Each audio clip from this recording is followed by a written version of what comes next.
शेतकऱ्यांसाठी 25 मेच्या सकाळच्या ठळक बातम्या.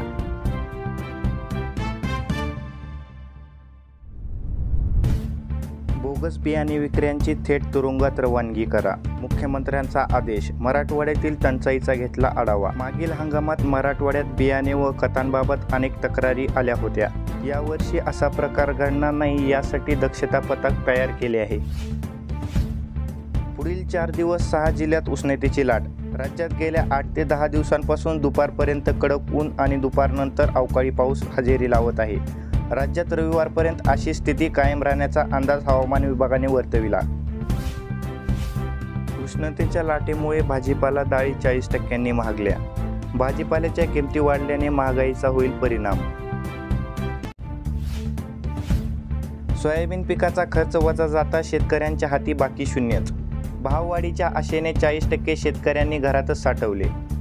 विक्रीसाठी 4,500 रुपयांच्या पुढे भाव काही जाईना. एकरी सोयाबीनसाठी 22,200 रुपये खर्च.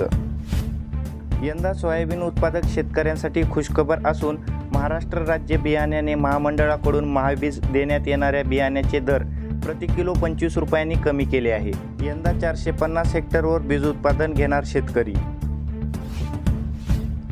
लाल मिरची झाली स्वस्त, आता तिखट होईल मस्त. देशात यंदा लाल मिरचीचे विक्रमी उत्पादन झाले. गतवर्षीच्या तुलनेत कळमन्यात शेतकऱ्यांना भाव कमी मिळाला. हंगामाच्या प्रारंभी भाव 140 ते 190 रुपये प्रति किलो होता. 2.25 लाख लोकांना टँकरने पाणी.